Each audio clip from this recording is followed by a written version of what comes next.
Good morning and a very warm welcome to today's panel session.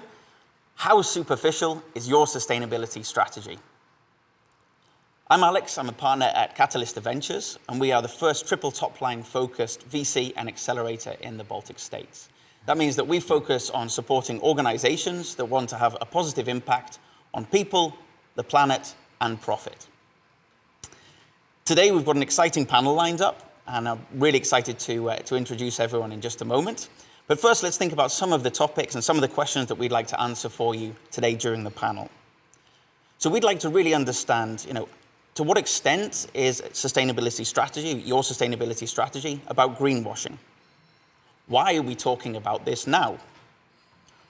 Who are the stakeholders in sustainability issues? And what role do we all have to play? Very warm welcome to our Facebook audience. There is, of course, the opportunity for you to ask questions live during the session, and we'll be able to ask these to the panelists as well during the next half an hour. And of course, a very warm welcome to our panelists who are safe and sound and fully disinfected in this new socially distanced world. We have sitting next to me Gediminas Judzentas, who's the CMO at Auga Group. We have Rita Sakus, who's the founding and board member at Litban, which is the Lithuanian Business Angels Network. We have Laimonas Noreika, who's the CEO and co-founder of ZITICITY. And we have Arnoldas Pranckevičius, who's the head of the European Commission representation in Lithuania. So a very warm welcome to you all. So perhaps as a sort of a gentle introduction, it would be really interesting to hear from you at a personal level. When did sustainability really start to mean something to you? When has been that magic moment where it's gone from a buzzword to meaning something very important? Gediminas, maybe you can kick us off. Sure. In a personal and in a professional way, that buzzword of sustainability really rang in my ears back in 2016 when I joined a company, which at the time was not called Auga. We created that name and launched a brand and transformed the whole company. And back then already, we realized what we need to do with the brand and with the production that we have. So we were transforming the company into organic farming and organic food production company. And at the time, we already coined the brand promise, which is organic food in the most sustainable way. And that was exactly the tipping point for me in terms of sustainability, that when I realized that it is really much more than just organic. And we started digging into this topic, and we realized what could our real competitive advantage be, which is more than organic, which is sustainable. Fantastic, fantastic. So a really nice moment there in the creation of the new company, which was before Auga Group, before it was there. And Rita, what about you? What's your story on that side? Hi, first of all, I want to say I'm delighted to be here today, and I think this is a very important issue to talk about, and it's certainly great what Katalista Ventures is doing going forward now. I come from Canada. And so in Canada, sustainability has been on the curriculum in schools since probably the 70s. It's been 30 years now that people are talking about sustainability and more. I started my career at a telecommunications company, one of the top in the world, called Nortel Networks. And back in '99, we already had a campus. We already had the idea that people were going to work from home in order to, cut down on environmental pollution. And I believe that, I kind of came up through this idea that sustainability is just like brushing your teeth. It's important. It's vital. But I think when it really hit me in terms of investing and my investment portfolio, it was in 2011 when I left my job to go off the deep end and become a scuba diving instructor.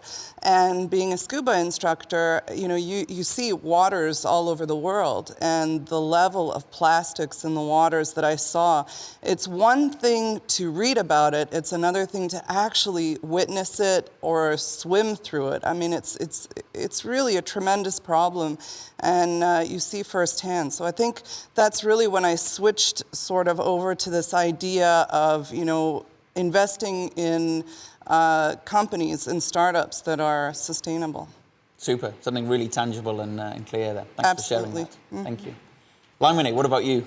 Tell us about your Yes, journey. so it really hit us 1.5 years ago when we were launching in Paris, in France. And boy, that city is in trouble. Like, you have traffic jams, pollution. To be more precise, like 4 out of 10 cars in Paris is a cargo delivery van. And so, like, last mile deliveries contribute heavily to the cities we live in. And the cities like Paris are already in a red zone. So like that's why when we launched, we started with like 100% bicycle fleet. So we don't have any cars in Paris. But like the most important like learning and takeaway from this launch is that cities like Paris are already in red zone, but we can learn those mistakes and apply them immediately. So let's say in the Baltic states, in the Nordics, we won't have the same issue. We all want to live in a beautiful, clean cities. And like, yeah, so like launching in Paris was like, it hit us in the face, like how bad it can be. Super. Another really good story of how it's sort of very tangible and very clear, as Rita shared as well there. Super. Thanks. Arnoldas, what about you? Well, probably when I think about my own life, the first time I got acquainted with environmental protection and related issues were also on the other side of the Atlantic, like for Rita, during my studies in America, during my bachelor's degree, where I got involved in all kinds of clubs and backpacking and hiking and exploring so much wilderness which is out there, which of course was a very unique experience. And then going to Paris for graduate studies and seeing what it's like to live in this city, which is congested and very much busy and difficult perhaps to combine sustainable living with active citizenship. But really professionally, of course, it hit me when I started working for the European Union, for European Parliament, and then the European Commission, and seeing environment issue going from backbencher pretty much some 10, 15 years ago to a front runner at the moment. It was interesting to see how much in the political field as well it has really become much more important than previously. Super. And again, hearing all of this makes me think again how lucky we are to be living in the wonderfully green city of Vilnius, of course, right here. Okay, so let me jump in and ask a few questions to you all, a little bit more detailed about your businesses and your areas of work and how sustainability is affected and how you, of course, impact sustainability yourselves. And let me challenge a little bit here as well. So Gediminas, you're actually the marketing and communication manager at Auga, and the natural question: should sustainability really belong in your team? Well, as I said, from the very beginning, the essence of our brand was centered on sustainability. And we believe that we are transforming the industry, and we made a commitment to transform the industry essentially so that the whole food value chain becomes more sustainable. I think there are two types of approaches to sustainability. One is that when any business can become more sustainable by saving water, electricity, switching to green, renewable sources, thinking about recycling, about circular economy and all that. And it's all very good. Another part is the businesses, and I guess that is also what is this all about the startups, which essentially address the issues of sustainability that are in the process of production of business. And that is where the technologies and breakthroughs are needed so that we can maintain our lifestyle by consuming what people want to consume, but at the same time being able to produce these products and these services in a more sustainable way. Super. So in terms of Auga, this is exactly what we are set to do. Excellent. And I think probably something that sets you aside as well, apart from the competition, is the fact that your creators, your founders, your CEO, this is really through the heart of the whole organization. It's not just, as we see in other companies, where sustainability can be pushed aside into the marketing departments and then sort of forgotten at the rest of the business. That's in that way, we are in a way a startup, as we like to call ourselves. We are a big startup. Yeah. Really. Although the company dates back even more than 10 years ago, and the two companies which merged together, it's even a longer history. But in a way, after the transformation, this is what we kind of look like and operate. And we do have a leader who is very much hands-on and generating ideas and following through, and that is, I think, also one of the features of sustainability. There is always some key people behind these startup businesses with ideas and with sometimes idealistic or crazy ideas, and these are really the businesses that can change the world. Definitely. Really, really good insights. And then I think the other question sort of comes up as you touch the circular economy. How far are you away from being, a true circular economy company? Yeah, that's a very good question. And I think there is a lot of, speculation or different kind of interpretations of what the circular economy is, the same as even more with sustainability as a term, as an understanding. So, coming back to what we do, when you look at agriculture and organic agriculture, the way we operate is really circular in the essence of how it works, because we have several areas, branches of agriculture, like raising dairy cows and having agriculture as crops, and then also having mushroom production, which is another part of agriculture which we do. And all three of them are very much integrated, because you have the side product or waste of one area, one process, which becomes the input material for another. If you take organic, then the only fertilizer you can have is essentially manure, and manure comes from dairy cows or from chicken farms, and we have both. So in this way, or for example, if you take mushroom production, then the input, one of the inputs again is manure and the straw. And the straw, if you talk about organic, again, it comes from organic farms. So we have all of this in our business cycle, and it already makes it circular. But then this is not enough, because agriculture, even as certified organic agriculture, by essence, it can be not so sustainable because it has lower productivity. And when you start calculating what is the cost of, or environmental cost of let's say, 1 unit of production of wheat, a ton of wheat or a ton of milk, in a way it is more sustainable because it's organic, so we don't use any chemicals, any fertilizers, any pesticides, and so on, and you preserve biodiversity because there is a crop rotation, and so on and so forth, all of this which is embedded in organic. But if you have lower productivity, then you should start calculating of what really, what is the real environmental cost of your unit of agricultural production. So we never hide behind this, fact that it's all only green. We think of how to improve this productivity and how to develop the new technologies, or agtech, as we like to call it, how to make it more efficient, and in this way to make it more sustainable.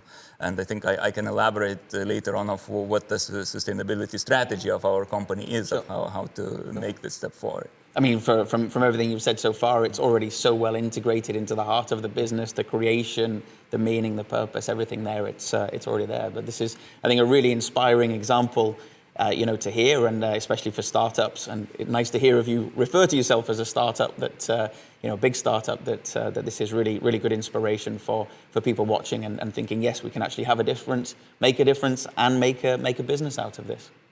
Super. Let's switch the focus a little bit and talk more broadly on the policy perspective. And we have a Green New Deal in Europe, and essentially the aim of that is to make Europe carbon neutral by 2050. And Arnoldas, the question is, right now we're having such a negative impact on the planet today. We've heard about the scuba experience, the Paris experience, our own as well. Surely this is too little, too late. Well, first of all, Alex, the whole humanity is late. I think we should admit that the whole planet is late in reacting to the very deep and big, unprecedented climate crisis. And of course, many of those efforts which are happening at the moment on the business side and the government side is really perhaps only in trying to mitigate the effects rather than to stop the climate change. And we cannot be naive and think that it's in our power. But we still can have an impact in terms of its development, in terms of the speed and the impact that it can have to our lives. And therefore, if you look at the European Green Deal, which, as you say, is the signature policy of this European Commission, of President von der Leyen, it tries to really be very ambitious. It really tries to mobilize all of us around this goal and to have a very comprehensive approach, not just to look at it through the environmental lenses, but to involve agriculture, transport, energy, science and research, all different aspects of our economy for this goal. 2050 sounds far, but in fact, in between you have a lot of work to do. Some other people say it's too ambitious and impossible to achieve. So the critics are very different. But what the Commission will try to do is really to focus our minds on very concrete deliverables. In terms of biodiversity, we want by already 2030 to have 30% of all EU or European land and 30% of our seas and oceans as protected areas. In terms of our strategy from farm to fork, we want a 50% reduction in pesticides by 2030, 20% reduction in fertilizers by 2030. We want to really make the circular economy, which you've mentioned, as the new engine of the economy. We want to change the economic model as such, moving, of course, from the fossil fuel economy to renewable energy economy. And for all of that, we need a lot of investment. And in the last European Council, you've seen on the news more than a month ago, when the leaders were sitting for 4 days and 3 nights discussing the future EU budget and the future recovery fund, even 30% of the agreed 1.8 trillion euro budget will be devoted to the climate change objectives. The climate budget is 30% of the whole budget, and never in history Europe had such financial power to really achieve those goals, to invest more in science and innovation, in technology that will be needed to achieve those very ambitious climate goals. Super. So it's obviously positive to hear the grand scale of the ambition on that side. And as you said, Gediminas touched on the circular economy aspect. And I understand that the Circular Economy Action Plan is really a key part or cornerstone of the Green New Deal. So why is this so important, and what does this mean at a policy level? What could you say more about the Circular Economy Action Plan?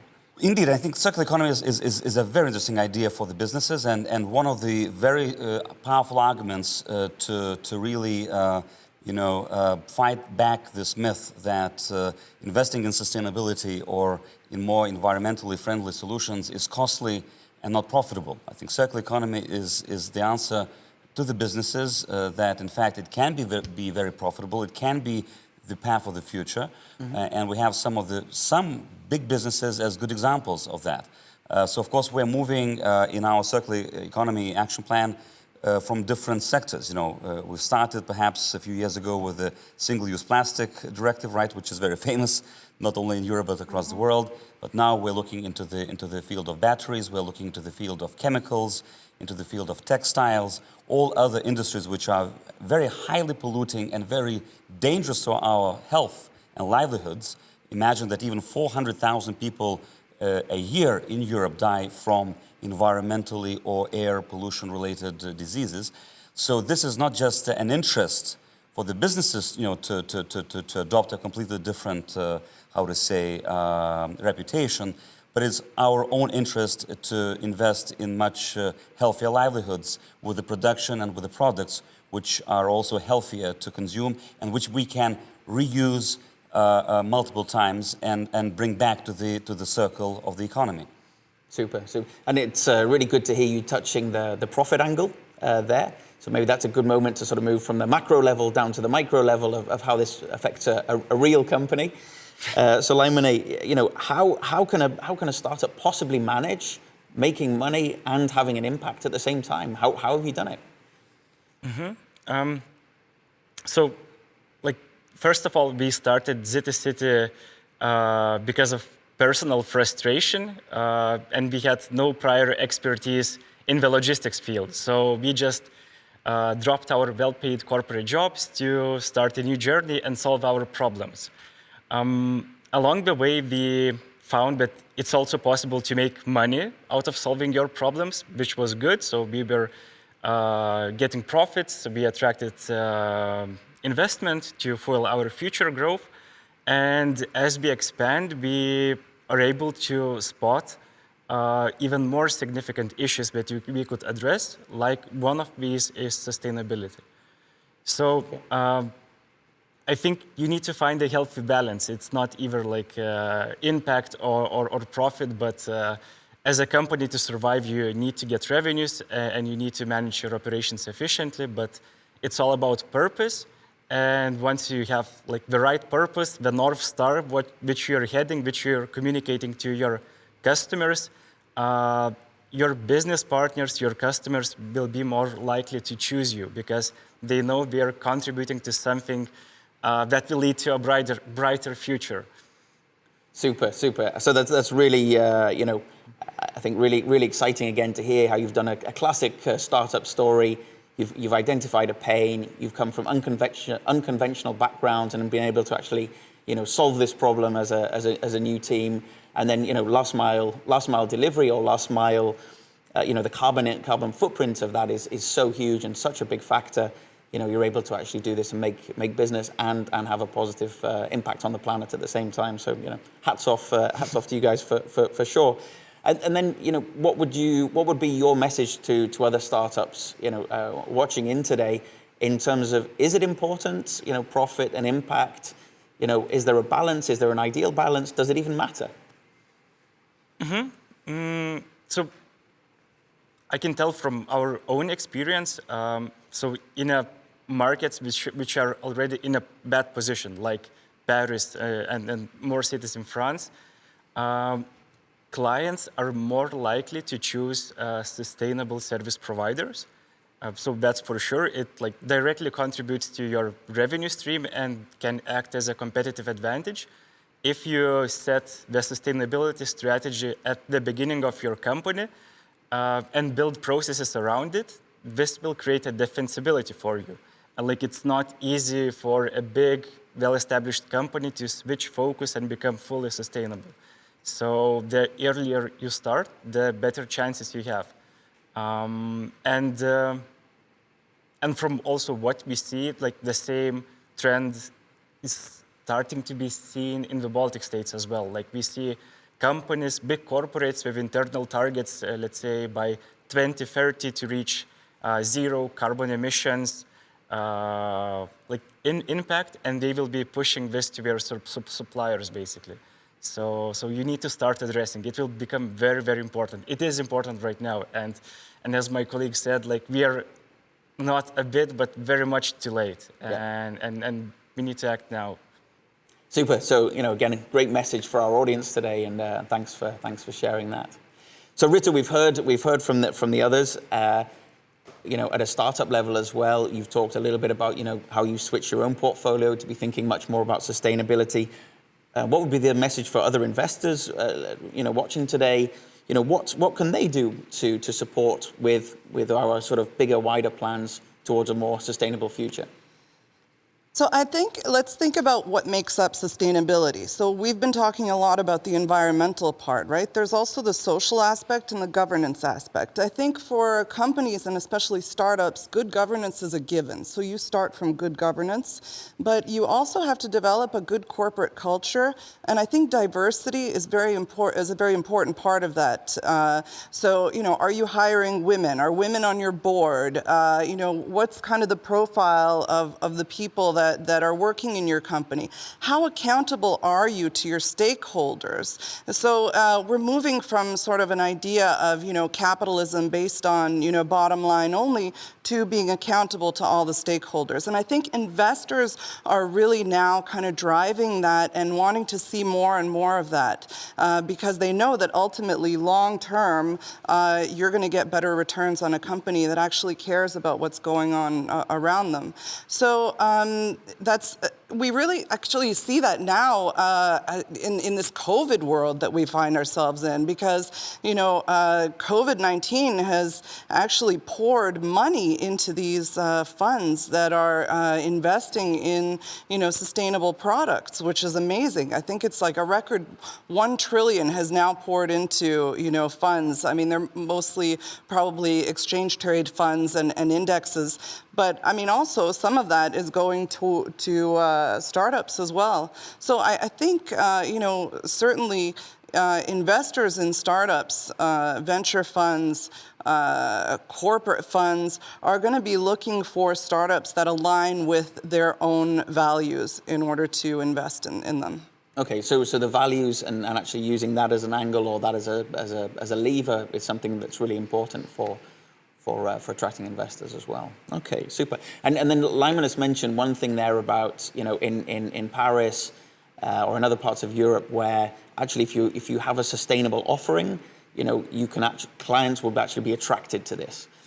The question is really, in Lithuania and in the Baltics, are we already at that stage where, consumers are ready to pay perhaps a little bit more or even proactively choose a sustainable solution or product over something that is not so sustainable? What's your general feeling there? What's the alternative? Mm-hmm. Well, the alternative is a really sad world that we're all, too late for. So, I think, Mark Twain said, plan for the future because that's where you're going. And, ultimately, if we don't plan for that future and if we don't start to look at, sustainability as a driving factor, we're going to end up in a really lousy place. Sure.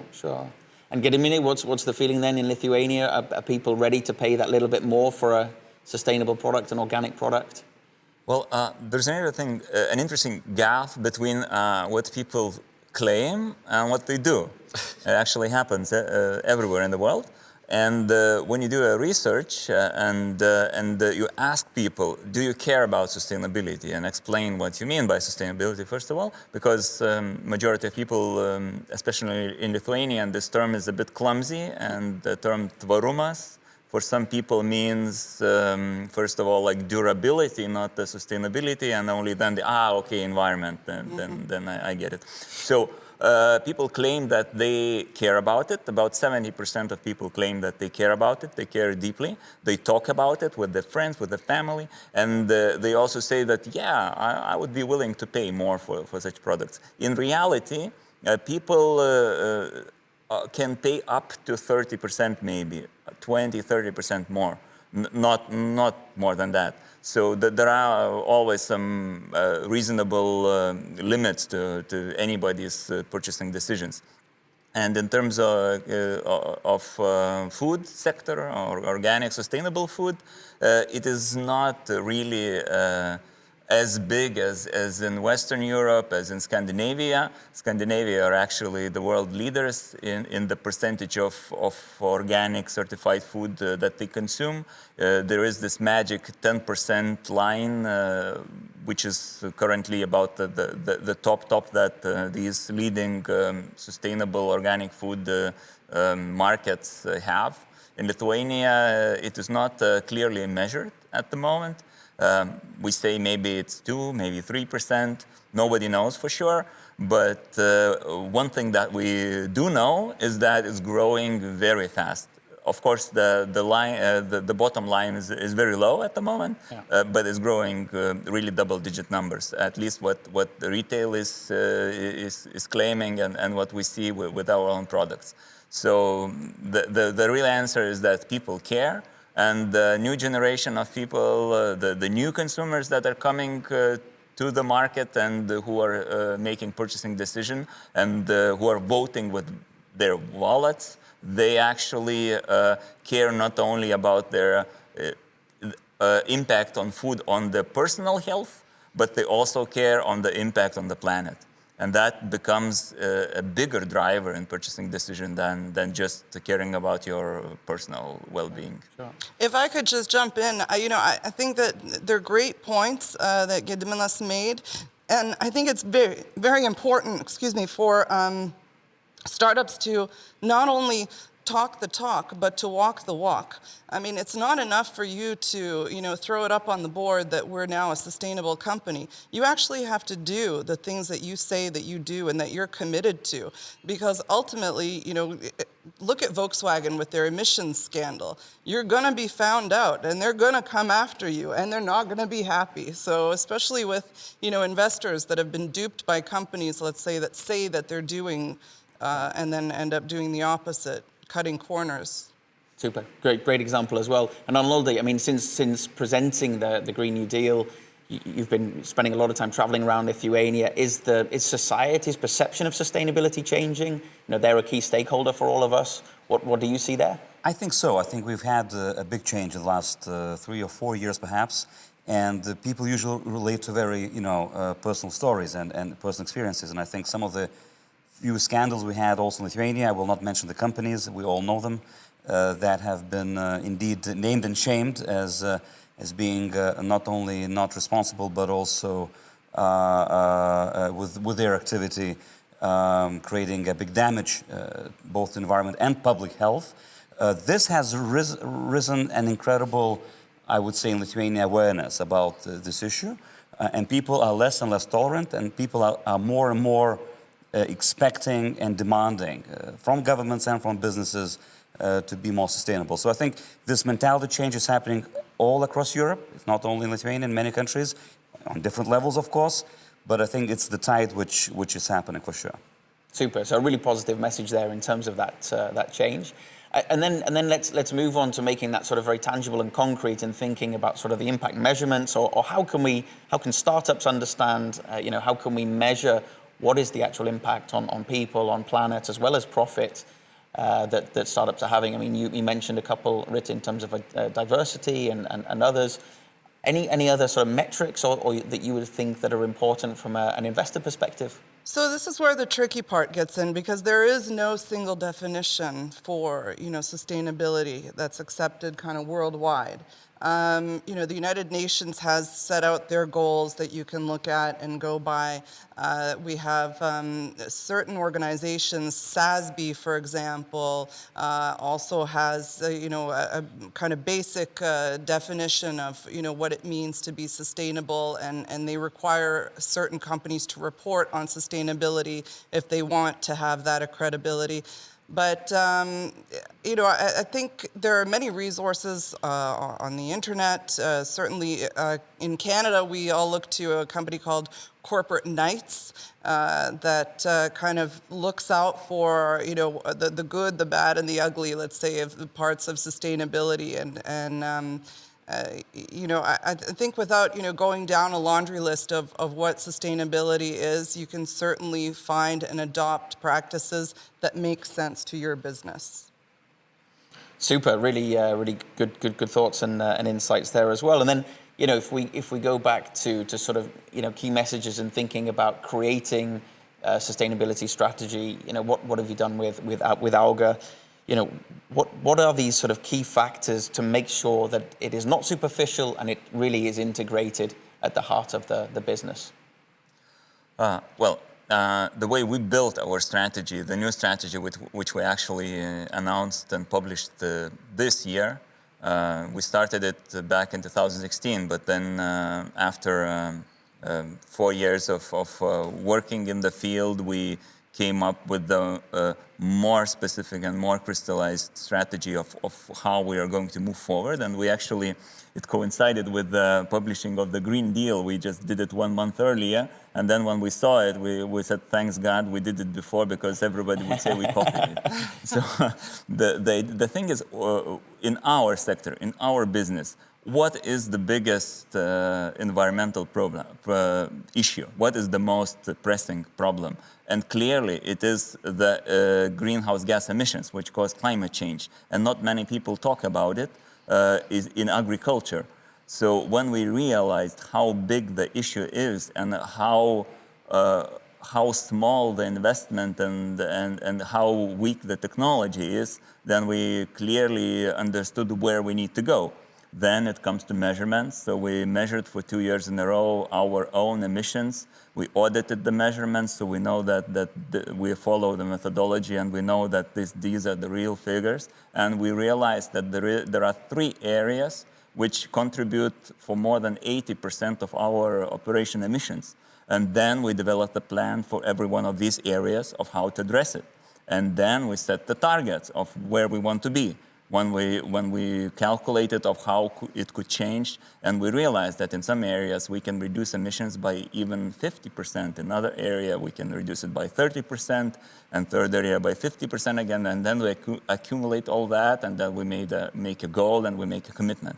So this is like step by step of how you can make this big thing called strategy. Because actually strategy is a very big word, but in reality you have the goal and then you have the action plan, and that's the strategy really.